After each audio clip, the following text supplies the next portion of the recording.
नमस्कार, मैं राजन सिंह निर्माण जीएस एकेडमी में आपका स्वागत करता हूं। तो हम लोग डिस्कस कर रहे थे यहाँ पर एमपीपीएससी की मेंस की सीरीज़। एमपीपीएससी मेंस में अब तक हम लोगों ने केमिस्ट्री सेक्शन को डील किया था। केमिस्ट्री सेक्शन के बाद हम लोगों ने फिजिक्स सेक्शन चालू किया। फिजिक्स में हम लोगों ने फोर्स, वर्क एनर्जी, पावर, इस तरीके की बातें डिस्कस कर ली थी। आज जो हम नया टॉपिक लेकर के आए हैं, इस नए टॉपिक में हम डिस्कस करने वाले हैं लाइट को। लाइट बेसिकली आपका बहुत ही ज़्यादा इम्पॉर्टेंट सेक्शन है। लाइट कुछ ऐसा सेक्शन है जो कि आपको ना सिर्फ एमपीपीएससी में बल्कि दूसरे सभी एग्ज़ामों में, ऐसा कोई भी एग्ज़ाम आप नहीं देखेंगे जिसमें कि इस लाइट पोर्शन से क्वेश्चन नहीं पूछे जा रहे हों। लाइट लगभग जितने भी टॉपिक्स हैं उसमें से बहुत ज़्यादा इम्पोर्टेंस रखता है। एमपीपीएससी मेंस में तो इसके क्वेश्चंस काफ़ी कम देखने को मिलते हैं, लेकिन इसका प्रिलिमिनरी सेक्शन कभी भी इसके बिना पूछा ही नहीं जाता है। प्रिलिमिनरी सेक्शन चाहे वो एमपीपीएससी का हो, व्यापम के किसी एग्ज़ाम हो या फिर एसएससी के कोई एग्ज़ाम हो, ये सभी में पूछा जाता है। तो आइए हम लोग लाइट के चैप्टर में बेसिकली हम इसे दो पार्ट में कवर करेंगे। इसका जो पहला पार्ट हम देखेंगे, इसमें हम बेसिकली लाइट और उसकी प्रॉपर्टीज़ के बारे में डिस्कस करेंगे, जबकि इसका दूसरा पोर्शन इसकी अप्लाइड पार्ट को लेकर के चलेगा। पहला पार्ट हो जाएगा थ्योरी से रिलेटेड और दूसरा हो जाएगा इसके अप्लाइड पार्ट से रिलेटेड। अप्लाइड पार्ट में हम देखेंगे ऑप्टिकल इंस्ट्रूमेंट वाली बातें। ऑप्टिकल इंस्ट्रूमेंट जिसमें कि हम क्या देखेंगे, मिरर्स के बारे में देखेंगे, लेंसेज के बारे में देखेंगे और आई के बारे में देखेंगे। आई एक ऑप्टिकल इंस्ट्रूमेंट है, तो उसके बारे में हम लोग सीखेंगे। तो इस फर्स्ट पोर्शन को आइए अब हम लोग शुरू करते हैं। तो ठीक है, हम लोग डिस्कस करते हैं अपने लाइट के इस चैप्टर को शुरू करते हैं। आइए देखते हैं लाइट। तो अगर देखा जाए, अगर कोई पूछे कि लाइट की डेफिनेशन को हम इसे डिफ़ाइन किस तरीके से करेंगे, तो लाइट को बेसिकली अगर हम डिफ़ाइन करने की बात करें तो इसमें सबसे पहली बात कि लाइट क्या है। लाइट एक बेसिकली एक एनर्जी का फॉर्म है, एनर्जी का एक फॉर्म है। अगर आप देखें तो कोई भी पार्टिकल कुछ इस तरीके से होते हैं जिन्हें हम डिफ़ाइन कर सकते हैं ल्यूमिनस ऑब्जेक्ट्स। ल्यूमिनस ऑब्जेक्ट्स वो ऑब्जेक्ट्स हैं जिनकी खुद की एनर्जी होती है, जैसे कि सन, कैंडल या फिर बहुत सारे इंसेक्ट और फिशेस भी होती हैं जिनके पास अपनी खुद की लाइट होती है। जो अपनी खुद की लाइट से एनर्जी रिलीज़ करते हैं उन्हें हम ल्यूमिनस ऑब्जेक्ट्स कहते हैं। दूसरे होते हैं इल्यूमिनेटेड ऑब्जेक्ट्स। इल्यूमिनेटेड ऑब्जेक्ट्स कौन से हैं? इल्यूमिनेटेड ऑब्जेक्ट्स वो ऑब्जेक्ट्स हैं जो अपनी लाइट किसी न किसी से प्राप्त करते हैं। फॉर एग्जाम्पल एक चमकता हुआ आईना, या फिर हम मून को देखें तो मून के पास अपनी कोई लाइट नहीं होती, वो सन की लाइट से चमकता है। तो इस तरीके की जो ऑब्जेक्ट्स होते हैं जो लाइट तो देते हैं लेकिन वो खुद की लाइट नहीं होती, वो किसी दूसरे की लाइट को रिफ्लेक्ट कर रहे होते हैं। ऐसे सभी ऑब्जेक्ट्स को हम इल्यूमिनेटेड ऑब्जेक्ट्स कहते हैं। एक तीसरे प्रकार के ऑब्जेक्ट्स नॉन ल्यूमिनस ऑब्जेक्ट्स, जिनमें एनर्जी नहीं होती, खुद की एनर्जी नहीं होती, वो सिर्फ रिफ्लेक्ट कर रहे होते हैं। तो ऐसे ऑब्जेक्ट्स को हम क्या कहते हैं? नॉन इल्यूमिनस ऑब्जेक्ट्स कहते हैं। जैसे कि पत्थर, लकड़ी, है ना, ये सारे ऑब्जेक्ट्स कैसे हैं? नॉन इल्यूमिनस ऑब्जेक्ट्स हैं। तो हम इस तरीके से इसे डिफाइन करते हैं। तो लाइट क्या है? एक तरीके की एनर्जी है, और ये एनर्जी क्या करती है? प्रोपेगेट करती है, रेडिएट होती है, एक जगह से दूसरी जगह जाती है। जैसे कहीं पर बल्ब जला तो लाइट हमारे तक पहुंची, है ना। तो अब हम देखते हैं कि अगर हम इसको दूसरी बात हम समझें कि एक तो ये एनर्जी है, खुद की हो सकती है या फिर किसी और ऑब्जेक्ट की हो सकती है।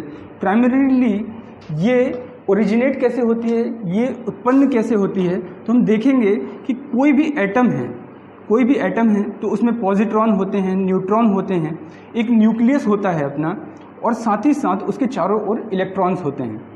इन इलेक्ट्रॉन्स का क्या होता है? अगर उन्हें एनर्जी मिलती है तो वो अपनी हायर स्टेट में पहुंच जाते हैं, और जब भी वो अपनी हायर स्टेट से लोअर स्टेट में पहुंचते हैं तो एक एनर्जी के फॉर्म में, एक लाइट के फॉर्म में ये एनर्जी को एमिट करते हैं, एनर्जी को छोड़ते हैं। साथ ही साथ जो ऑक्सीडेशन रिएक्शन होती है, जैसे कोई भी चीज़ जलती है तो उसमें से भी ये लाइट एमिट होती है। तो लाइट के बारे में अगली बात जो समझी जाती है वो ये कि ये एक प्रकार की ट्रांसवर्स वेव है। ये एक प्रकार की क्या है? ट्रांसवर्स वेव है। ट्रांसवर्स वेव है। तो सबसे पहली बात तो ये कि ये वेव क्या होती है, आखिर ये वेव क्या है। तो अगर हम वेव को समझें कि वेव क्या होती है, तो हम ऐसा मान लें कि कोई एक तालाब है। तालाब में आपने क्या किया? पत्थर फेंका। जैसे ही पत्थर आपने फेंका तो उसमें कुछ तरंगें उससे उठने लग गईं, और उन तरंगों को ही क्या कहा जाता है? वेव्स कहा जाता है। तो वेव में बेसिकली कुछ प्रॉपर्टीज़ होती हैं, उनका मूवमेंट, उनके पार्टिकल्स का मूवमेंट कुछ इस तरीके का हो रहा होता है। तो इस तरीके के मूवमेंट जो हो रहा है, इसमें कुछ पार्ट तो क्या हुआ, इस नॉर्मल लाइन से ऊपर की तरफ चला गया, और कुछ पार्ट क्या चला गया, इसके नीचे की तरफ चला गया। तो इस तरीके के जो ऊपर चले आता है, इस पार्ट को हम क्या कहते हैं? क्रेस्ट कहते हैं। और ये जो नीचे पॉइंट्स जा रहे हैं, इन्हें हम ट्रफ्स कहते हैं। क्रेस्ट और ट्रफ ये वेव की एक प्रॉपर्टी है। साथ ही साथ यदि हम वेव की एक साइकिल को लें, सिर्फ एक साइकिल, जहाँ से शुरू हुआ है वहीं पर ख़त्म, इसकी एक साइकिल को लें, तो हम इसे कहेंगे कि ये इसकी एक वेव लेंथ है। इसे हम क्या कहते हैं? वेव लेंथ कहते हैं।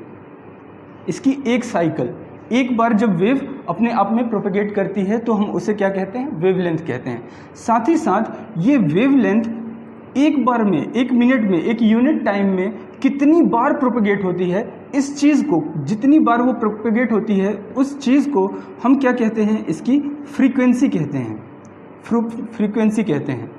फ्रीक्वेंसी यानी कि number of propagation of this wave in its wavelength. अपनी वेवलेंथ में वो क्या कर रही है? प्रोपेगेट कर रही है, कि जितनी बार वो प्रोपेगेट कर रही है उसे ही हम क्या कहते हैं? Frequency.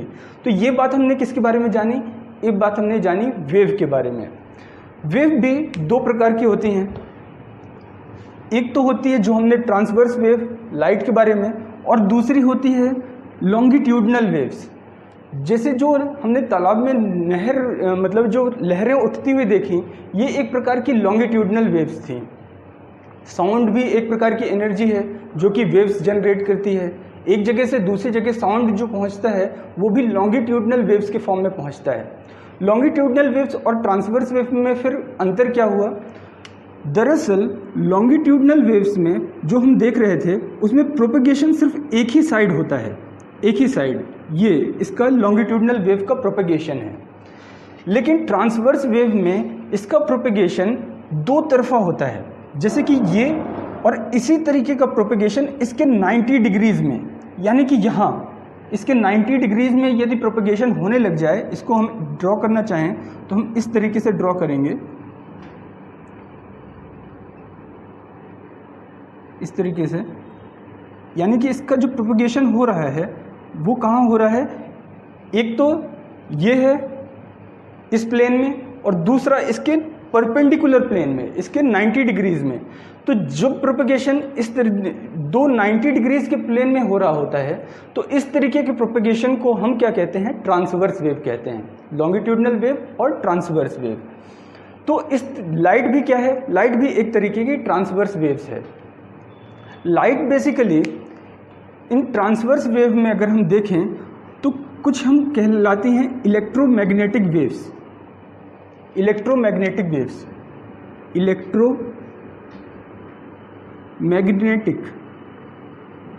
Magnetic waves. Electromagnetic waves क्या हैं? दरअसल जिसमें भी ऐसी वेव जिनमें कि इलेक्ट्रिकल प्रॉपर्टीज भी हों और साथ साथ मैग्नेटिक प्रॉपर्टीज भी हों, ऐसी वेव्स को हम क्या कहते हैं? इलेक्ट्रोमैग्नेटिक वेव्स कहते हैं। इलेक्ट्रिकल प्रॉपर्टीज हों यानी कि इलेक्ट्रॉन्स, यानी कि चार्जेस के कारण जिसमें डिफ्लेक्शन आ रहा हो, और साथ ही साथ मैग्नेटिक यानी कि मैग्नेट्स जो हम देखते हैं नॉर्थ पोल और साउथ पोल वाले मैग्नेट्स, उन मैग्नेटिक के कारण भी उसमें चेंजेस आ रहे हों, तो इस तरीके की सारी वेव्स को हम क्या कहते हैं? इलेक्ट्रोमैग्नेटिक वेव्स कहते हैं। इनकी एक बहुत बड़ी रेंज है। अगर हम इसकी रेंज की बात करें तो यदि हम रेंज लें कितनी, लगभग 2300 मील की, 2300 माइल, 2300 माइल्स की अगर हम एक बड़ी सी रेंज लें तो उसमें लाइट का हिस्सा कितना आता है? लाइट का हिस्सा सिर्फ आएगा 1 इंच। यानी कि आप सोचिए कि लाइट इस इलेक्ट्रोमैग्नेटिक वेव का कितना छोटा सा पार्ट है। ये इस इलेक्ट्रोमैग्नेटिक वेव से भी काफ़ी सारे क्वेश्चंस बनते हैं। तो आइए हम इलेक्ट्रोमैग्नेटिक वेव्स की उस रेंज को समझ लेते हैं और फिर वहाँ से जो निकल के आएगा एक छोटा सा पार्ट 1 इंच का, जो कि हमारे सिलेबस में है, हम उसे देख लेंगे। तो आइए इलेक्ट्रोमैग्नेटिक वेव्स के हम पूरे स्पेक्ट्रम को एक बार स्टडी करते हैं कि इसमें कौन कौन सी वेव्स आती हैं। तो हम इलेक्ट्रोमैग्नेटिक वेव्स में चलते हैं। इलेक्ट्रोमैग्नेटिक वेव्स की रेंज को अगर हम पढ़ना शुरू करें तो सबसे पहले हम देखें, इसे भी हम एक एग्जाम्पल से समझ लें। मान लीजिए कि आप समुद्र के किनारे खड़े हैं। समुद्र के किनारे भी क्या होता है, लहरें आती हैं। अब आप देखें कि मान लीजिए कोई लहर है जो कि बहुत लंबी है, बहुत लंबी लहर है। तो लंबी लहर का मतलब क्या है, इसकी वेवलेंथ बहुत ज़्यादा होगी। इसकी वेवलेंथ क्या होगी, बहुत ज़्यादा। ये देखिए एक साइकिल इसका कितनी देर में कंप्लीट हो रहा है, तो इसका मतलब क्या हुआ कि इसकी वेवलेंथ बहुत ज़्यादा है। ये इसकी वेवलेंथ है, तो इसकी वेवलेंथ बहुत ज़्यादा है। तो इस तरीके में क्या होगा, इसकी फ्रीक्वेंसी बहुत कम होगी। फ्रीक्वेंसी एक बार में एक टाइम में कितनी ज़्यादा वेव्स निकल रही हैं उसे हम फ्रीक्वेंसी कहते हैं। तो इसकी फ्रीक्वेंसी क्या होगी, जिसकी वेवलेंथ ज़्यादा उसकी फ्रीक्वेंसी कम, और फ्रीक्वेंसी कम इसका मतलब इसकी एनर्जी क्या होगी, ये लो एनर्जी है। इसमें से आपको डर लग रहा होगा क्या, नहीं। तो इसका मतलब कि ये क्या है, लो एनर्जी वाली वेव है, लो एनर्जी वाली वेव है। साथ ही साथ यदि मैं कुछ इस तरीके की लहरों की बात करूं कि लहरें कैसे उठ रही हैं, वो ऐसे उठ रही हैं बहुत ही तेज़। ये देखिए ये लहरें कैसे हैं। अब इसका साइकिल, इसकी वेवलेंथ क्या है, इसकी वेवलेंथ बहुत छोटी है, इसकी वेवलेंथ बहुत छोटी है। साथ ही इसकी फ्रीक्वेंसी क्या है, इसकी फ्रीक्वेंसी बहुत ज़्यादा है। इसका मतलब ये कैसी वेव है, ये वेव है high energy wave, high energy wave. अगर आप इस बात को समझ पाए कि वेवलेंथ अगर छोटी होती है तो इसका मतलब वो लो एनर्जी होती है और उसमें फ्रीक्वेंसी भी बहुत कम होती है। अगर इसकी वेवलेंथ क्या होती है, शॉर्ट होती है, बहुत छोटी वेवलेंथ होती है, तो इसका मतलब ये एक हाई एनर्जी वेव है और इसमें फ्रीक्वेंसी क्या होती है, इसकी फ्रीक्वेंसी बहुत ज़्यादा होती है। अगर इस बात को आप समझ पाए तो हम इलेक्ट्रोमैग्नेटिक स्पेक्ट्रम को देखेंगे, उसकी बातें आप समझ पाएंगे। इलेक्ट्रोमैग्नेटिक स्पेक्ट्रम देख लेते हैं। इलेक्ट्रोमैग्नेटिक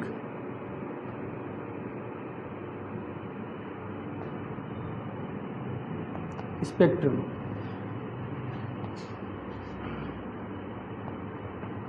इलेक्ट्रोमैग्नेटिक स्पेक्ट्रम, इसमें सबसे पहला नंबर आता है रेडियो वेव्स का।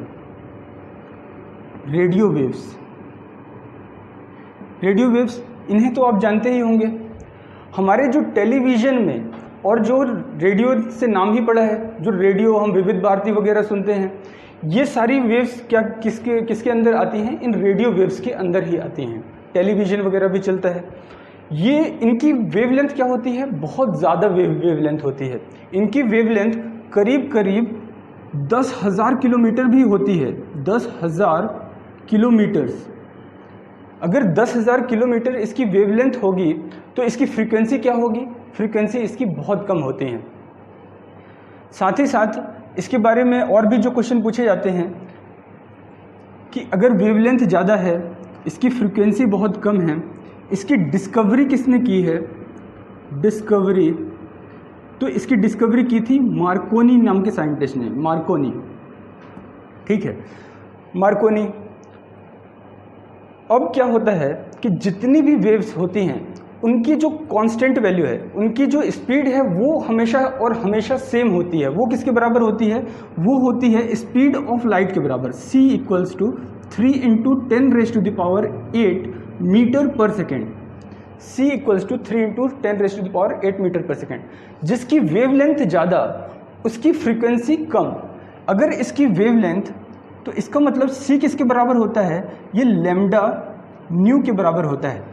लैम्डा क्या है, वेवलेंथ है, और न्यू को रिप्रेजेंट करते हैं किसके लिए, ये फ्रीक्वेंसी के लिए रिप्रेजेंट करते हैं। तो इसका मतलब इसकी फ्रीक्वेंसी हम निकाल सकते हैं। अगर किसी की भी हमें वेवलेंथ पता हो तो हम उसकी फ्रीक्वेंसी निकाल सकते हैं।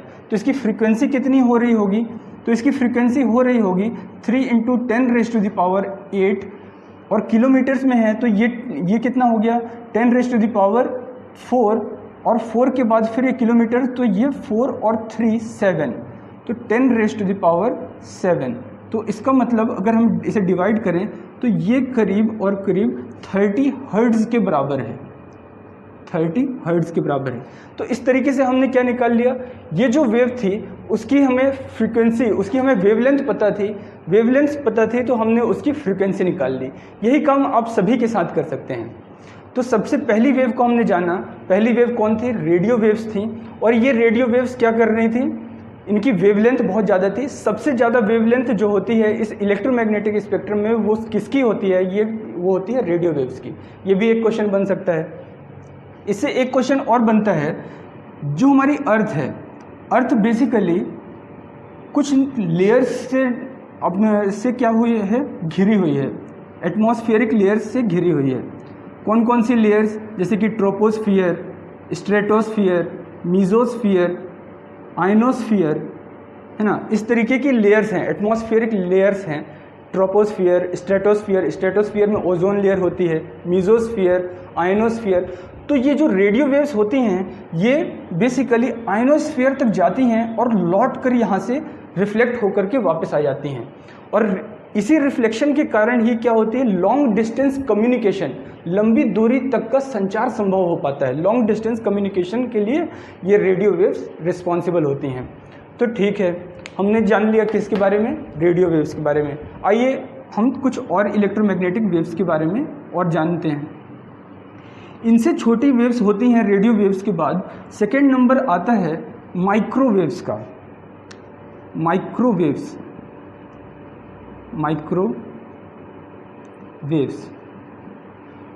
से भी आप काफ़ी परिचित हैं। जो आपका माइक्रोवेव ओवन है उसमें आपकी माइक्रोवेव्स यूज़ होती हैं। साथ ही साथ रेडार, जिससे कि प्लेन्स वगैरह होते हैं, प्लेन की लोकेशन फाइटरिंग के टाइम में यूज़ की जाती है ना, उनकी लोकेशन वगैरह सर्च करने में, उन्हें टारगेट को हिट करने में। तो रेडार में भी कौन सी वेव्स का प्रयोग होता है, तो इन माइक्रोवेव्स का ही प्रयोग होता है वहाँ रेडार में भी। माइक्रोवेव्स इनका नाम क्यों है, क्योंकि इनकी जो वेवलेंथ होती है वो लगभग क्या होती है, माइक्रोमीटर में होती है। माइक्रोमीटर में, यानी कि 10⁻⁻⁻⁶ मीटर्स तक में होती है। ये भी काफ़ी ज़्यादा रेंज वाली हैं। लेकिन फिर भी इसे भी हम क्या कहते हैं, इसे भी हम कहते हैं कि ये शॉर्टर वेवलेंथ वाली, यानी कि इनकी फ्रीक्वेंसी भी क्या होगी, अगर इनकी वेवलेंथ क्या है, वेवलेंथ ज़्यादा है, तो वेवलेंथ ज़्यादा है तो इसकी फ्रीक्वेंसी क्या होगी, कम होगी। तो ये सेकेंड इलेक्ट्रोमैग्नेटिक वेव आती है। माइक्रोवेव की खोज किसने की थी, डिस्कवरर पूछा जाता है, डिस्कवरर। इसके रेडियो वेव्स के डिस्कवरर थे मार्कोनी। और माइक्रोवेव्स के डिस्कवरर कौन है, तो वो हैं हर्ट्ज़।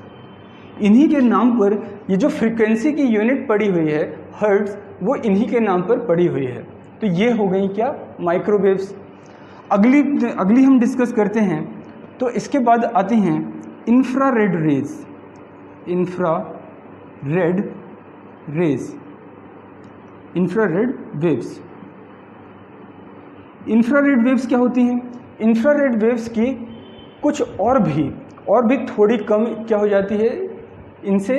ये हम वेवलेंथ का घटता हुआ क्रम देख रहे हैं, और उसी का वाइस वर्सा क्या हो जाएगा, हमारी फ्रीक्वेंसी हो जाएगी।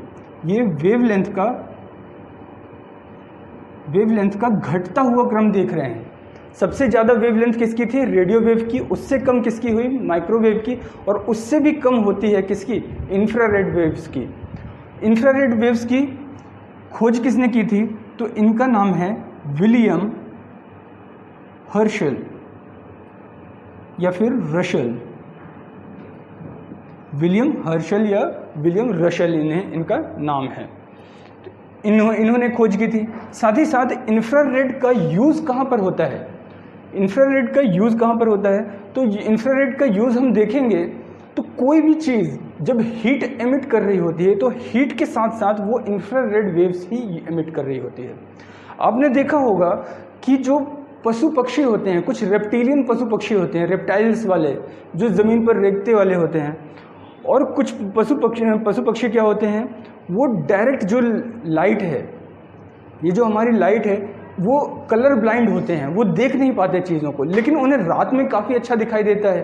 तो रात में दरअसल वो क्या देखते हैं? तो रात में वो जो देखते हैं वो इन इंफ्रारेड वेव्स के कारण ही देखते हैं। क्यों? क्योंकि जो भी बॉडीज़ होती हैं, जैसे कि हमारी बॉडीज़ होती हैं, उन सभी बॉडीज़ में क्या होता है, हीट जनरेशन होती है, और हीट जनरेशन के कारण ये इंफ्रारेड वेव्स को रिलीज़ करती हैं।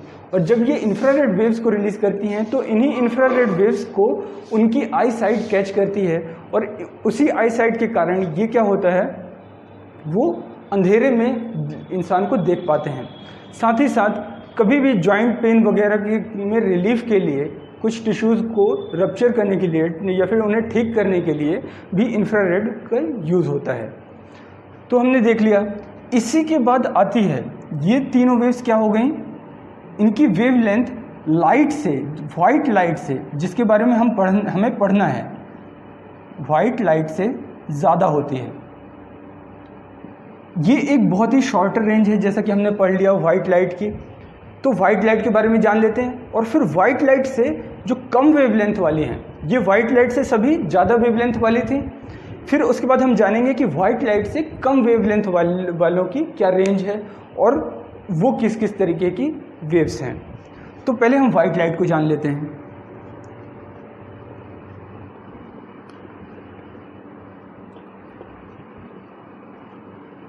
दरअसल ये जो वाइट लाइट है हमारी, या फिर लाइट कह लें हम मेन इसे ही लाइट कहते हैं। क्यों? क्योंकि इसी लाइट में हम देख पाते हैं, यही हमारे विजन के लिए रिस्पॉन्सिबल है, यही हमारी दुनिया में चारों तरफ जो रंग बिखरे हुए हैं उन सभी रंगों के लिए यही लाइट रिस्पॉन्सिबल है। तो इसके लिए इसकी डिस्कवरी वगैरह किसने की? तो इसके डिस्कवरर कौन है? न्यूटन, आइजैक न्यूटन, वही न्यूटन, फोर्स वाले ही, ठीक है। तो इनके डिस्कवरर पूछा जाए तो न्यूटन। साथ ही साथ इसकी वेवलेंथ की रेंज क्या होती है? तो इसकी वेवलेंथ की रेंज होती है नैनोमीटर्स में। नैनोमीटर्स में 4 to 8 नैनोमीटर्स। नैनो का मतलब क्या? 10⁻⁹ 10⁻⁻⁹। तो इसका मतलब ये क्या हो गया? 10⁻⁹ को मैं क्या लिख सकता हूँ? मैं लिख सकता हूँ 4 to 8 नैनोमीटर्स। ये क्या है? इसकी वेवलेंथ। वेवलेंथ को हम लैम्डा से रिप्रेजेंट करते हैं। तो लैम्डा कितना हो गया? 4 to 8 नैनोमीटर्स का। ये किसके लिए है? लाइट के लिए, वाइट लाइट जिसमें हम देखते हैं। साथ ही साथ अगर हम इसकी फ्रीक्वेंसी की बात करें तो इसकी फ्रीक्वेंसी कितनी होती है? इसे भी हम क्या कहेंगे? 4 to 8 पिकोमीटर्स। पिकोमीटर्स यानी कि 10⁻12 के हिसाब से पिकोमीटर्स ये होती है इसकी वेवलेंथ, या फिर हर्ट्ज। फ्रीक्वेंसी को हम मेज़र करते हैं किसमें? हर्ट्ज में। तो ये हो गई वाइट लाइट। वाइट लाइट में भी अगर हम देखें तो इसमें कलर्स कितने होते हैं? तो 7 कलर्स होते हैं। किस फॉर्म में होते हैं? विबग्योर के फॉर्म में होते हैं। Violet, indigo, blue, green, yellow, orange और रेड, विबग्योर, ठीक है। Violet, indigo, blue, green, yellow, orange और रेड इस फॉर्म में होते हैं। और इसमें भी अगर हम देखें तो रेड की वेवलेंथ क्या होती है? हम लोग घटते हुए क्रम में लिख रहे थे, इसलिए मैंने इसे उल्टा लिखा है। तो सबसे ज़्यादा वेवलेंथ किसकी होती है? तो वो होती है रेड लाइट की। और सबसे कम वेवलेंथ किसकी होती है? तो वो होती है वायलेट लाइट की। तो इसका वाइस वर्सा उल्टा हो जाएगा। तो सबसे ज़्यादा फ्रीक्वेंसी किसकी हो जाएगी? तो वायलेट लाइट की। क्यों? क्योंकि इसकी वेवलेंथ क्या थी? सबसे कम थी। और इसकी वेवलेंथ सबसे ज़्यादा थी, इसलिए इसकी फ्रीक्वेंसी क्या हो जाएगी? सबसे कम। तो ठीक है, ये हम लोगों ने देख लिया लाइट के बारे में, ठीक है। लाइट की अब भी हमको फर्दर आगे भी स्टडी करनी है, ठीक है। तो और भी इलेक्ट्रोमैग्नेटिक स्पेक्ट्रम में और भी कौन कौन सी वेव्स थी उनके बारे में भी हम स्टडी कर लेते हैं। लाइट के बाद जैसे हमने पढ़ा था लाइट से ज़्यादा वेवलेंथ वाली 3 वेव्स थी, ऐसे ही लाइट से कम वेवलेंथ वाली भी 3 वेव्स हैं। और वो कौन कौन सी हैं? तो वो हैं अल्ट्रा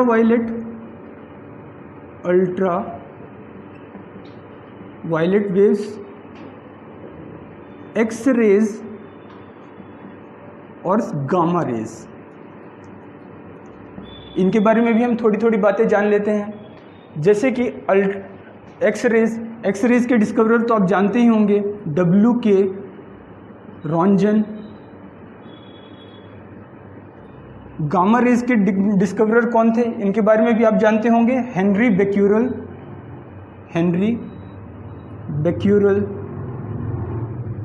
बेक्यूरेल को गामा रेज की डिस्कवरी के लिए नोबेल प्राइज दिया गया था। इसके साथ साथ इनके जो रेडियो एक्टिविटी की खोज थी उसके लिए किसे दिया गया था? तो वो मैडम मैरी क्यूरी को दिया गया था। ठीक है, तो गामा रेज के बारे में आप जानते हैं। अल्ट्रा वायलेट रेज के डिस्कवरर हैं J.W. रॉटर। ये याद कैसे होंगे? ये तो आपको याद रहते हैं, रॉटर कैसे याद रहेंगे उसके लिए भी मैं आपको एक ट्रिक बताऊंगा, उससे आपको अल्ट्रा वायलेट वेव्स के भी डिस्कवरर हमेशा के लिए याद हो जाएंगे। तो अल्ट्रा वायलेट वेव्स के बारे में जान लेते हैं। तो इनकी जो वेवलेंथ है वो लाइट से कम होती है और इन सब रेज से ज़्यादा होती है। ठीक है, हम लोग वेवलेंथ का ही घटता हुआ क्रम देख रहे हैं, लैम्डा वेवलेंथ का घटता हुआ क्रम। तो लाइट से कम वेवलेंथ किसकी है? अल्ट्रा वायलेट वेव्स की। अल्ट्रा वायलेट वेव्स का यूज़ कहाँ पर होता है? तो अब आप देखें, अल्ट्रा वायलेट वेव्स का यूज़ होता है हमारे वाटर प्यूरिफिकेशन में। वाटर के अंदर जो जर्म्स होते हैं उन्हें किल करने के लिए अल्ट्रा वायलेट वेव्स का यूज़ किया जाता है। साथ ही साथ जो सन भी एमिट करता है, सन भी अल्ट्रा वायलेट वेव्स एमिट करता है। इन अल्ट्रा वायलेट वेव्स को रोकता कौन है? तो जो हमारी अर्थ है, अर्थ में हमने देखा था कि ट्रोपोस्फियर के ऊपर एक और लेयर थी, कौन सी? स्ट्रेटोस्फियर, या फिर हिंदी में क्या कहते हैं? समताप मंडल। इसी में क्या थी? ओजोन लेयर थी। यही ओजोन लेयर किस चीज़ के लिए रिस्पॉन्सिबल है? यही ओजोन लेयर क्या करती है? अल्ट्रा वायलेट वेव्स को आने से रोकती है। क्यों? क्योंकि ये दरअसल कैंसरस सेल्स होती हैं, है ना। ये इसके साथ रिएक्ट करती है और रिएक्ट करने के बाद इसे अंदर आने नहीं देती है, और इसी कारण से ये हमारी लाइफ अर्थ में पॉसिबल हो पाती है। तो ठीक है, अल्ट्रा वायलेट वेव्स का एक यूज़ तो हो गया जर्म्स को किल करने में, और साथ ही साथ अल्ट्रा वायलेट वेव्स का ही यूज़ होता है फेक करेंसी को डिटेक्ट करने में। जो जाली करेंसी होती हैं उन्हें डिटेक्ट करने में भी अल्ट्रा वायलेट वेव्स का यूज़ होता है। तो इस तरीके से हम रॉटर नाम से याद रख सकते हैं। रॉट का मतलब एक क्या होता है? खराब हो जाना, किसी चीज़ का खराब हो जाना। जैसे खाना खराब हो जाता है तो हम उसे क्या कह देते हैं कि खाना क्या हो गया? रॉटन हो गया है। तो उसी से आपको याद रख सकते हैं कि जर्म्स को किल करने के लिए, और साथ ही साथ फेक करेंसी भी क्या है? यानी कि वो करेंसी खराब है। तो खराब को याद करने के लिए हम क्या याद रख सकते हैं कि J.W. रॉटर, है ना। इस तरीके से हम इनका नाम याद रख सकते हैं कि अल्ट्रा वायलेट वेव्स के डिस्कवरर कौन है? तो वो हैं J.W. रॉटर। एक्स रेज के बारे में तो आप जानते ही हैं। एक्स रेज की खोज की थी W.K. रॉन्जन ने। ये बहुत ही ज़्यादा हाई फ्रिक्वेंसी वाली वेव्स हैं। हाई फ्रिक्वेंसी यानी कि इनकी वेवलेंथ बहुत कम है और फ्रीक्वेंसी ज़्यादा।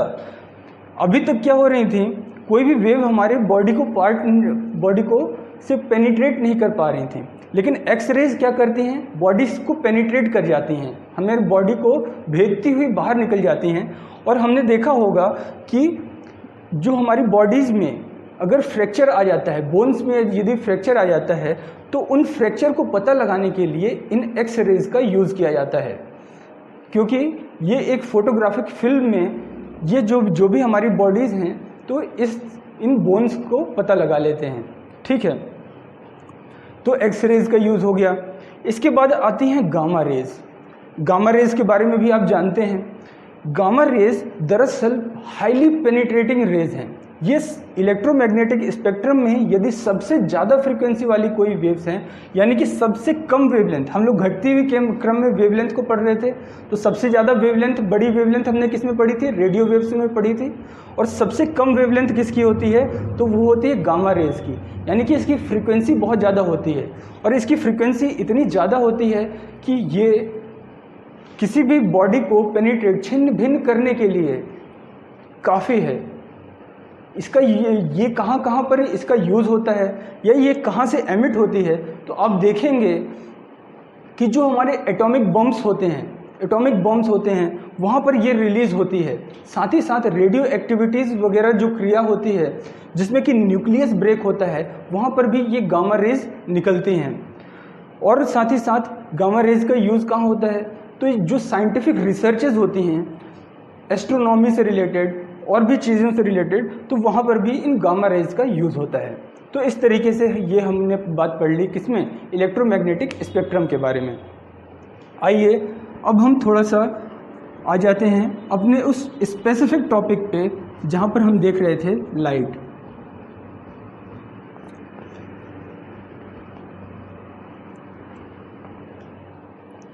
लाइट में हम देखते हैं तो लाइट में शुरुआत में कुछ थ्योरीज दी गई कि ये जो इसका प्रोपेगेशन होता है, ये प्रोपेगेशन किस तरीके से होता है। इसका जो प्रोपेगेशन है वो एक पार्टिकल का फॉर्म है या फिर कोई वेव का फॉर्म है। तो अगर आप देखें तो शुरुआत में क्या माना जाता था कि लाइट किस तरीके की है, तो इसका नेचर कैसा है, तो इसका नेचर है एक पार्टिकल का रूप। पार्टिकल वाली जो थ्योरी दी थी वो किसने दी थी, तो वो दी थी सबसे पहले। अगर पूछा जाए कि सबसे पहले ये जो पार्टिकल वाली थ्योरी दी थी तो वो किसने दी थी, तो आप कहेंगे डेस्क्रेटीज, है ना। ये दरअसल इटालियन है, हिंदी में इन्हें देकार्त कहा जाता है, देकार्त या डेकार्ट कहा जाता है। तो सबसे पहले इन्होंने इस पार्टिकल थ्योरी को दिया था, लेकिन बाद में इसकी जो वेल डिफाइंड थ्योरी थी वो किसके द्वारा दी गई, तो वो दी गई न्यूटन के द्वारा। इसे ही कॉर्पस्कुलर थ्योरी ऑफ लाइट कहा जाता है। अगर पूछा जाए कॉर्पस्कुलर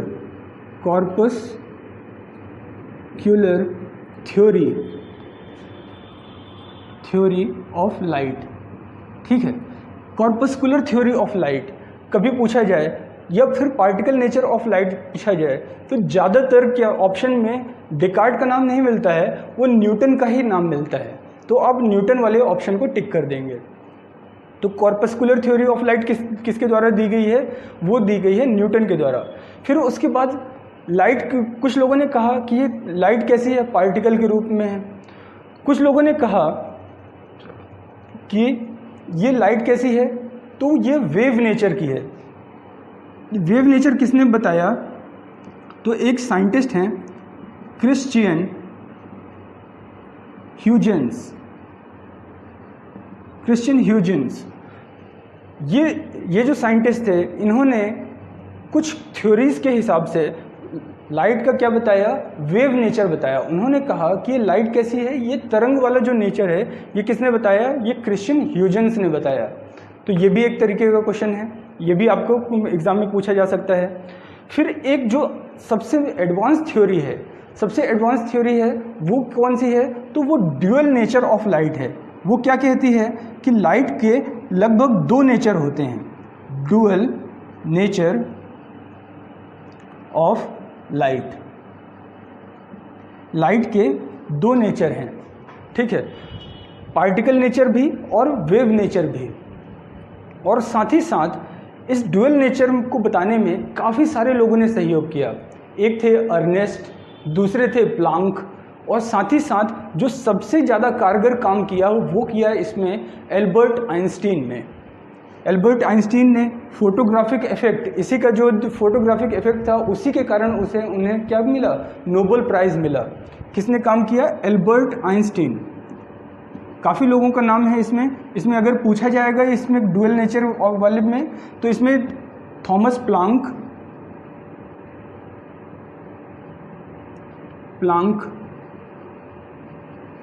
का नाम आएगा, अर्नेस्ट का नाम आएगा, साथ ही साथ एल्बर्ट आइंस्टीन का आएगा। तो आप इस तरीके से ऑप्शन में देख लेंगे कि ये तीनों नाम किससे जुड़े हुए हैं, डुअल नेचर ऑफ लाइट से। चौथा ऑप्शन कुछ भी दे सकता है, न्यूटन दे सकता है, डेकार्ट दे सकता है। तो आप पहचान लेंगे कि ये तीनों किससे रिलेटेड हैं, तो ये तीनों रिलेटेड हैं इस डुअल नेचर ऑफ लाइट से रिलेटेड। एल्बर्ट आइंस्टीन ने क्या बताया कि जो लाइट है वो किस तरीके का नेचर है इसका, तो ये एक पैकेट या बंडल्स के फॉर्म में है। तो ये बंडल्स कैसे हैं, ये बंडल्स के फॉर्म में है और इन्हें क्या कहा जाता है, इन्होंने इसका नाम दिया क्या, फोटॉन्स। ये जो फोटॉन्स वाली थ्योरी है, फोटॉन्स की लाइट किस फॉर्म में है, बंडल्स के फॉर्म में है, ये किसने बताया, तो ये बताया एल्बर्ट आइंस्टीन ने। तो इन जो भी हम लाइट की प्रॉपर्टीज़ पढ़ेंगे, 6-7 प्रॉपर्टीज़ हैं, ये जो भी प्रॉपर्टीज़ हम पढ़ेंगे उनमें इनके कुछ प्रॉपर्टीज़ इनकी पार्टिकल नेचर से प्रूफ होंगी, तो कुछ इसके वेव नेचर से प्रूफ होंगे। तो आइए अब हम पढ़ते हैं लाइट की प्रॉपर्टीज़ ऑफ लाइट के बारे में। अब तक हमने जाना कि लाइट क्या है, उसकी थ्योरीज किसने दी, क्या क्या काम हुआ, किस तरीके से ये थ्योरी डेवलप हुई, और अब हम पढ़ते हैं इसका अगला topic, properties of light.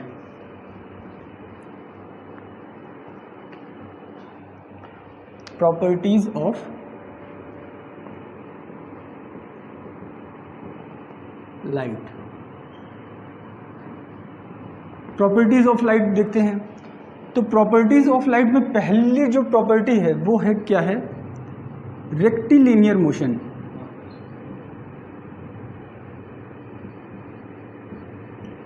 Rectilinear motion, rectilinear motion क्या है, किस लाइट का किसी भी एक लाइन में फॉलो करना, किसी भी एक लाइन में मूवमेंट होना ही क्या कहलाता है, रेक्टिलिनियर मोशन। अगर आप देखें तो आप एक पाइप लें, पाइप कुछ इस तरीके का सीधा सीधा पाइप लेंगे और लाइट को इसमें से पास कराएंगे, तो इस पाइप में से लाइट पूरी की पूरी तरीके से पास हो जाएगी। अगर आप इसी पाइप को थोड़ा सा बेंड कर दें, आप क्या करें, लाइट को, इस पाइप को बेंड कर दें, ऐसे बेंड कर दें, और अब आप सोचें कि यहाँ से लाइट पास हो जाए, तो लाइट पास नहीं होगी। तो इसका मतलब क्या हुआ, इसका मतलब ये हुआ कि लाइट एक लाइन वाला पाथ फॉलो करती है, कि लाइट हमेशा मूव करेगी तो कैसे मूव करेगी, एक लाइन में, एक सीधी की सीधी लाइन में ही फॉलो करेगी।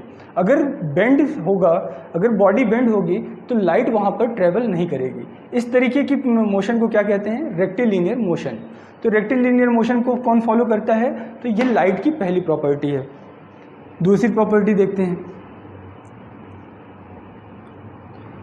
दूसरी प्रॉपर्टी हम देखते हैं रिफ्लेक्शन ऑफ लाइट।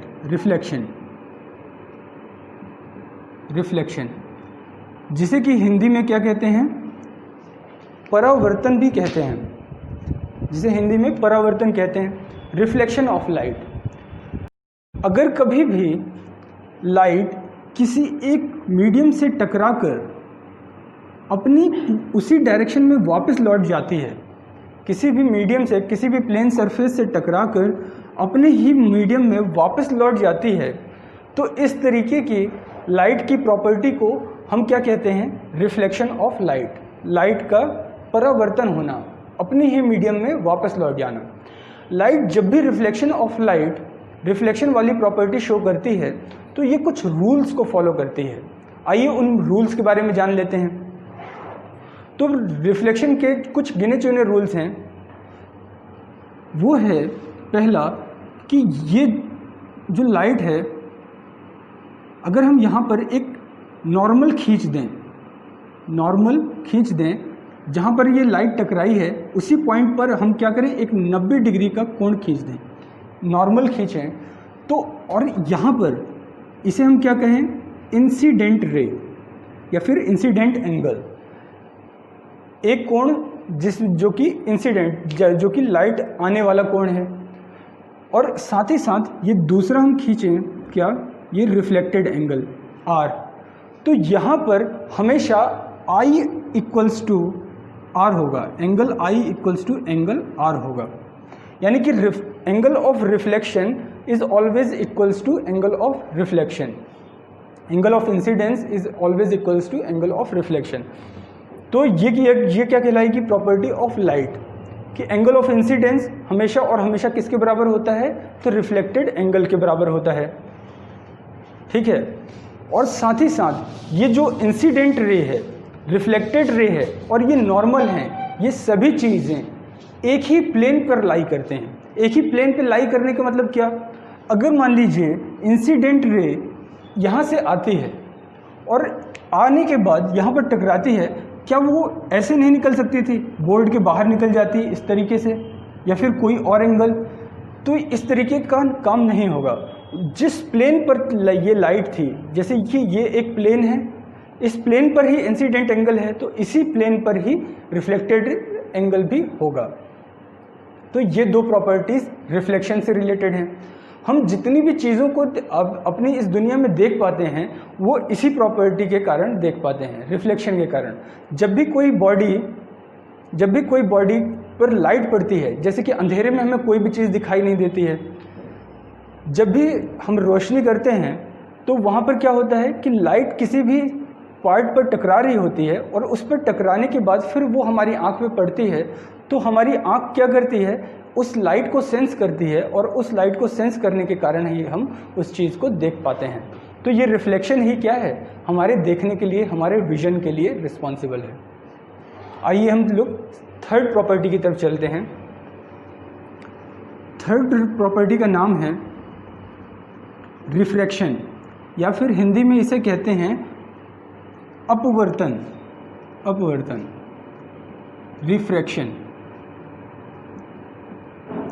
रिफ्रैक्शन या अपवर्तन। जब भी लाइट किसी मीडियम में टकराकर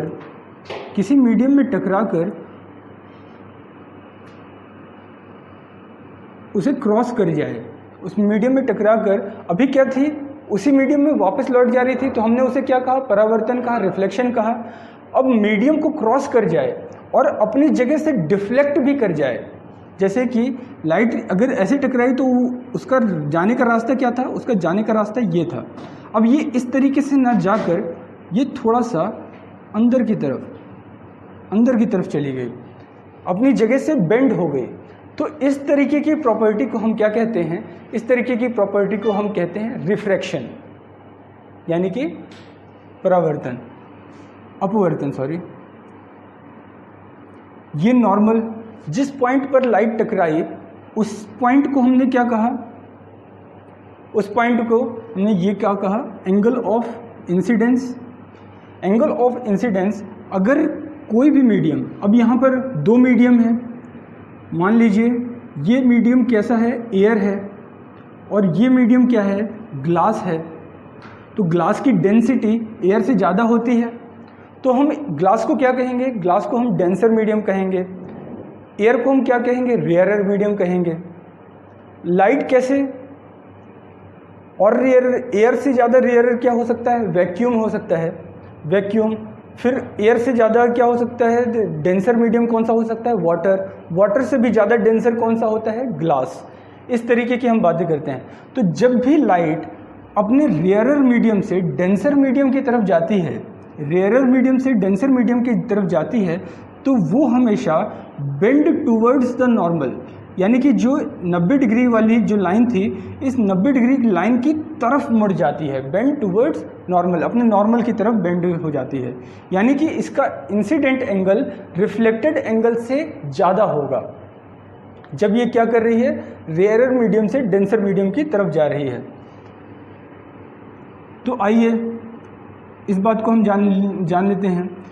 कुछ क्वेश्चंस यहाँ से बनते हैं, जैसे कि कोई भी सिक्का यदि पानी पर पड़ा हो तो वो अपनी जगह से उठा हुआ दिखाई देता है, वो किसके कारण होता है, तो वो रिफ्रैक्शन के कारण ही होता है।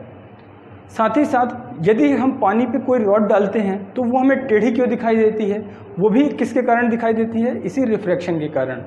क्यों, क्योंकि ये जो लाइट है इसे जाना तो यहाँ चाहिए था, लेकिन ये चूँकि बेंड हो गई यहाँ। अगर मान लीजिए यहाँ पर कोई मछली हो और अपने रेयर मीडियम से देख रही हो, तो हम क्या देख रहे होंगे कि चीज़ तो यहाँ पर होनी चाहिए थी, चीज़ कहाँ पर, चीज़ यहाँ पर है, चीज़ यहाँ पर है, यानी कि मछली यहाँ पर है और मछली को हम यहाँ से देख रहे हैं। मान लेते हैं ये हमारी आई है, ठीक है, आई है, तो हम उसे यहाँ पर देख रहे हैं। तो अब क्या हुआ कि ये यहाँ से जो लाइट यहाँ पर टकराई और टकराने के बाद फिर हमारी आँख पर गई, तो यहाँ पर हमें लग कैसा रहा है कि ये स्ट्रेट लाइन पे दिखाई देगी और स्ट्रेट लाइन कहाँ पर, ये यहाँ पर दिखाई देगी। तो इसका मतलब ये क्या हुआ, ये थोड़ा सा उठी हुई हमें दिखाई देगी, अपनी जगह से थोड़ी सी उठी हुई। तो हमें बस ये पता होना चाहिए कि ये जो एग्जाम्पल्स हैं ये किस चीज़ से रिलेटेड हैं, क्योंकि वहाँ पर जो क्वेश्चन पूछा जाएगा वो पूछा जाएगा, ये ऑप्शन दिया जाएगा कि ये जो प्रॉपर्टी है, ये जो एग्जाम्पल है, ये किसका एग्जाम्पल है, ये रिफ्लेक्शन का एग्जाम्पल है, ये रिफ्रैक्शन का एग्जाम्पल है, डिस्पर्शन का है, इंटरफेरेंस का है, पोलराइजेशन का है, किस चीज़ का एग्जाम्पल है। तो हम ये बता पाएंगे कि ये सारे एग्जाम्पल्स किस चीज़ के हैं। तो ये एग्जाम्पल हैं रिफ्रैक्शन के। रिफ्रैक्शन में के क्रम में हम एक बात और देख लेते हैं, जैसे कि अगर हमको ग्लास का रिफ्रैक्टिव इंडेक्स प्राप्त करना हो, रिफ्रैक्टिव इंडेक्स, तो इसके लिए एक स्नेल्स लॉ है। स्नेल्स लॉ, ये आपको क्वेश्चन पूछा जा सकता है कि स्नेल्स लॉ किससे रिलेटेड है, तो स्नेल्स लॉ भी रिफ्रैक्शन से रिलेटेड है, ये आप बता पाएंगे। तो स्नेल्स लॉ क्या कहता है कि अगर मुझे पता करना है कि रिफ्रैक्टिव इंडेक्स ऑफ ग्लास, तो मैं क्या दिखाऊंगा कि sine of glass with respect to air, तो मैं ग्लास का सिर्फ जी लिख देता हूं और एयर का ए लिख देता हूं। एयर से ग्लास में जा रही है तो हमें इसको इस तरीके से ही हमेशा लिखेंगे, refractive index of glass with respect to air, refractive index of glass with respect to air. जिसका हमको रिफ्रैक्टिव इंडेक्स निकालना है उसे हम पहले लिखेंगे और जिसके रिस्पेक्ट में निकालना है उसे हम बाद में लिखेंगे। तो इसका फॉर्मूला क्या हो जाएगा, sine I upon sine R. ये क्या हो जाएगा, sine I upon sine R. इस तरीके से हम क्या निकाल लेंगे, इसका रिफ्रैक्टिव इंडेक्स निकाल लेंगे। तो ये बात हो गई रिफ्रैक्शन की। रिफ्रैक्शन जब हम पढ़ रहे हैं तो हम एक इसी की प्रॉपर्टी और देख लेते हैं, साथ ही साथ जैसे कि अगर हमने देखा कि ये एयर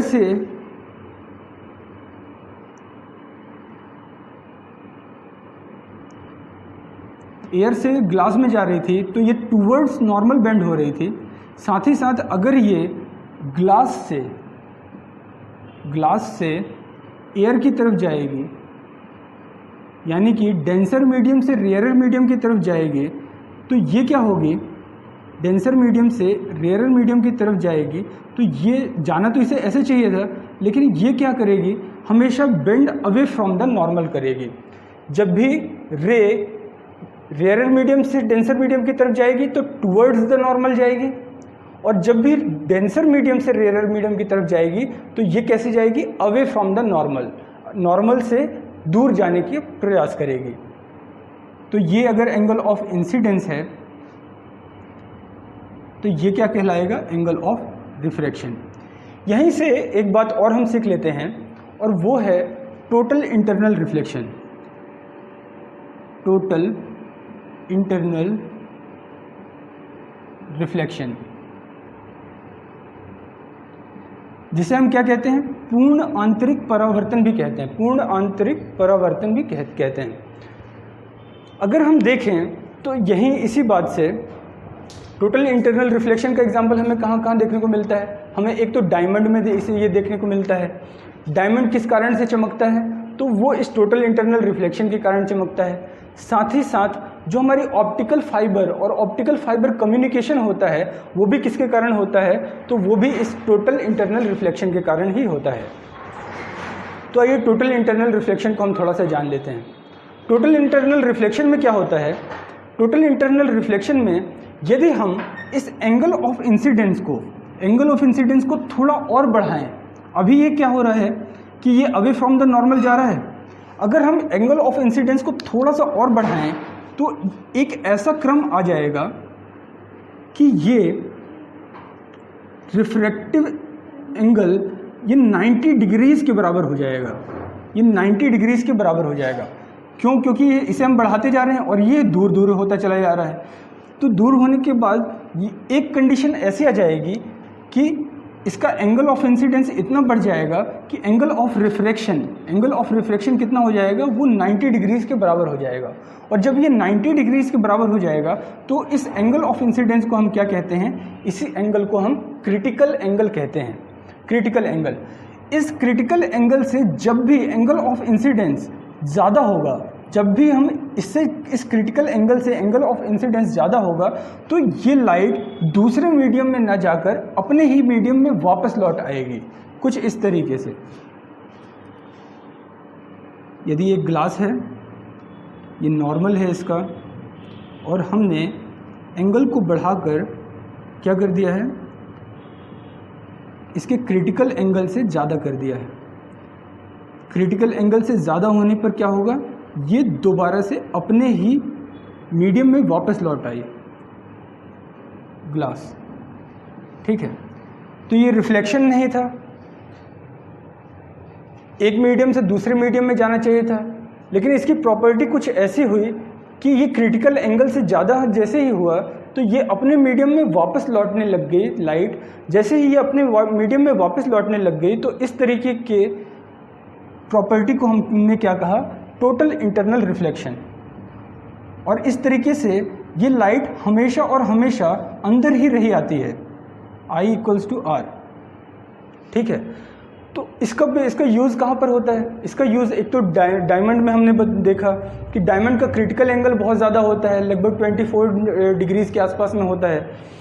तो वहाँ पर भी क्या होती है, एक बार लाइट अगर एंटर करी तो वो उसके अंदर ही फंस कर रह जाती है। साथ ही साथ ऑप्टिकल कम्युनिकेशन में, जो ऑप्टिकल में हम क्या करते हैं, ऑप्टिकल फाइबर केबल्स में, उसमें लाइट जो एक बार गई तो उसके अंदर ही वो टकरा कर अंदर ही रह जाती है, जिसके कारण हम क्या करते हैं, उसका कम्युनिकेशन के रूप में हम उसका यूज़ कर लेते हैं उस लाइट का। तो ये क्या कहला गया, आपका टोटल इंटरनल रिफ्लेक्शन। आइए एक दो प्रॉपर्टीज इसकी और बची हैं तो उन्हें भी हम देख लेते हैं। हम लोगों ने देखा reflection, refraction, total internal reflection. इसके साथ एक प्रॉपर्टी है डिस्पर्शन। डिस्पर्शन हमने इससे पहले पढ़ा है कि लाइट में कुछ ना कुछ वेवलेंथ होती हैं और साथ ही साथ उसकी कुछ ना कुछ फ्रीक्वेंसी होती है। तो यदि मैं लाइट के सामने कोई एक प्रिज्म रख दूं, प्रिज्म जैसी चीज़ रख दूं, तो लाइट क्या होती है, इसका जो डिफ्लेक्शन होता है, जैसे कि रिफ्रैक्शन में हम लोग क्या देख रहे थे कि लाइट क्या कर रही थी, एक मीडियम से दूसरे मीडियम पे जाने पर रिफ्रैक्ट कर रही थी। तो जब प्रिज्म आया तो प्रिज्म आने पे लाइट में हमने देखा था कि लाइट में 7 कलर्स होते हैं। तो ये जो 7 कलर्स हैं, विबग्योर वाले कलर्स, ये क्या कर रहे हैं, आपस में अलग अलग डिफ्रैक्ट करते हैं। क्यों? क्योंकि इनकी फ्रीक्वेंसी अलग अलग है। जिसकी फ्रीक्वेंसी जितनी ज़्यादा होगी वो उतना ही ज़्यादा अपनी जगह से डिफ्रैक्ट करेगा, जिसकी फ्रीक्वेंसी जितनी कम होगी वो उतना ही कम डिफ्रैक्ट करेगा। तो इस तरीके से यदि यह कोई भी वाइट लाइट यहाँ पर एंटर करती है तो इस वाइट लाइट जब यहाँ पर एग्ज़िट करेगी तो ये कुछ कलर्स में एग्ज़िट करेगी। और ये कलर्स कौन से होते हैं, ये वही हैं violet, indigo, blue, green, yellow, orange और रेड। इन कलर्स में ये लाइट क्या कर जाएगी, डिस्पर्स कर जाएगी। और इसे ही क्या क्या कहा जाता है, इसे ही डिस्पर्शन कहा जाता है। वायलेट की हमने देखा था कि वायलेट की फ्रीक्वेंसी सबसे ज़्यादा होती है, इसलिए सबसे ज़्यादा डिफ्रैक्ट करी, सबसे ज़्यादा अपनी जगह से डिफ्रैक्ट करी। इंडिगो की फ्रीक्वेंसी उससे कम और सबसे कम फ्रीक्वेंसी होती है रेड की, इसलिए ये सबसे कम डिफ्रैक्ट करेगी। इस प्रॉपर्टी को हम क्या कहते हैं, डिस्पर्शन। रेनबो का फॉर्मेशन क्या होता है, इसी डिस्पर्शन के कारण होता है। और साथ ही साथ जो हमें कलर्स दिखाई देते हैं, हमारे वर्ल्ड में जो भी कलर्स दिखाई देते हैं वो भी किसके कारण दिखाई देते हैं, ये जो लाइट है किसी भी ऑब्जेक्ट पे पड़ती है, हमने देखा ऑब्जेक्ट पे पड़ने के कारण बाद वो हमारी आंखों पे पड़ती है, उसके कारण हमें क्या दिखाई देते हैं, ऑब्जेक्ट्स दिखाई देते हैं। साथ ही साथ हम जब आई पढ़ रहे होंगे तो हम वहाँ पर जानेंगे कि हमारी आइज़ में कुछ कोन्स और रॉड्स होती हैं, कुछ कोन्स और रॉड्स जैसी मसल्स होते हैं। इन मसल्स पे पढ़ने के बाद इनके कलर्स एमिट होते हैं, इनके कलर्स हमें इस रूप में दिखाई देते हैं। जो बॉडी जिस कलर को एमिट कर रही होगी, बाकी कलर वो क्या कर रही होगी, एब्जॉर्ब कर रही होगी। जैसे कि मान लीजिए कोई ग्रीन कलर की आपको लीफ दिखाई दी, तो इसका मतलब क्या हुआ कि वो ग्रीन कलर हमें क्यों दिखाई दे रही है, क्योंकि ग्रीन कलर उसने क्या किया है, ग्रीन कलर उसने एमिट किया है, बाकी सारे कलर्स को उसने एब्जॉर्ब किया है। अगर कोई भी चीज़ हमें वाइट दिखाई दे रही है, तो वाइट दिखाई देने का मतलब क्या हुआ कि वाइट देने का मतलब हुआ कि उसने क्या किया है, सारे कलर्स को रिफ्लेक्ट कर दिया है। एक ही लाइट में ये सारे कलर्स होते हैं, जब उसने सारे कलर्स रिफ्लेक्ट किए तो हमें कोई भी कलर नहीं दिखाई देगा, और वो क्या दिखाई देगा, हमें वाइट दिखाई देगा। जब वो क्या करेगी, सारे कलर को एब्जॉर्ब कर लेगी, सारे कलर को जैसे वो एब्जॉर्ब कर लेगी तो वो क्या दिखाई देगा, हमको ब्लैक कलर का दिखाई देगा। यानी कि उसने क्या किया है, किसी भी कलर को रिफ्लेक्ट नहीं किया है। ये प्रॉपर्टी की हमने क्या देख ली, डिस्पर्शन। साथ ही साथ अगर हम इसकी कुछ और प्रॉपर्टीज़ की बात करें तो इसकी कुछ और प्रॉपर्टीज़ हैं, जैसे कि डिफ्रैक्शन। डिफ्रैक्शन क्या है, अगर आपने देखा हो तो कभी शेडो में जो शार्प एजेस होते हैं, जो छोटी छोटी चीज़ें होती हैं, जो परछाई बनती है, तो वो शार्प एजेस कभी दिखाई नहीं देते हैं, वो कम दिखाई देते हैं। जो लोग शेडो वगैरह की चीज़ें देखते होंगे, तो जैसे कि हम मार्कर को देखें तो मार्कर की शेडो बनेगी तो इसके जो शार्प एजेस हैं वो दिखाई नहीं देंगे। तो वो शार्प एजेस क्यों नहीं दिखाई देते, क्योंकि ये लाइट क्या करती है, अपनी उस जगह को घेरती है थोड़ा सा, है ना। तो ऐसी इस प्रॉपर्टी को क्या कहा जाता है, डिफ्रैक्शन कहा जाता है। साथ ही साथ इसकी और भी प्रॉपर्टी हैं, जैसे कि scattering of light. Scattering of light क्या है, हमने देखा लाइट में कई सारे कलर्स होते हैं, तो इसमें जो ब्लू कलर है उसकी स्कैटरिंग सबसे ज़्यादा होती है, वो सबसे ज़्यादा बिखराव होता है उसमें। तो उसके बिखराव के कारण हमें जो आसमान है वो नीला दिखाई देता है, समुद्र का रंग हमें नीला दिखाई देता है। वो सारी प्रॉपर्टी किसके कारण है, तो वो स्कैटरिंग ऑफ लाइट के कारण है। डिफ्रैक्शन है, स्कैटरिंग है। इंटरफेरेंस एक प्रॉपर्टी है। इंटरफेरेंस इसको बताया था ह्यूजेंस ने एक स्लिट एक्सपेरिमेंट करके। स्लिट एक्सपेरिमेंट में क्या किया था कि कुछ जगह जहाँ पर लाइट आपस में मर्ज कर रही होती है वो जगह ज़्यादा शाइनी दिखाई देती है। तो इस तरीके की प्रॉपर्टीज़ क्या कहलाती हैं, इंटरफेरेंस कहलाती हैं। एक प्रॉपर्टी है इसकी polarisation of light. Polarisation of light, जो हमने देखा था कि लाइट कैसी है, ट्रांसवर्स वेव है। ट्रांसवर्स वेव का मतलब इसमें क्या है कि दो तरीके के, एक तो इलेक्ट्रिक फील्ड है और दूसरा क्या है, एक मैग्नेटिक फील्ड है। तो जब हम क्या करते हैं, एक पोलराइज़र के रूप में एक चीज़ का यूज़ करते हैं, तो लाइट क्या होती है, लाइट जैसे कि कई डायरेक्शन है उसकी, तो कई डायरेक्शन में जब हम पोलराइज़र का यूज़ करते हैं तो लाइट किसी एक डायरेक्शन में अलाइंड हो जाती है, किसी एक डायरेक्शन में ही अलाइंड हो जाती है।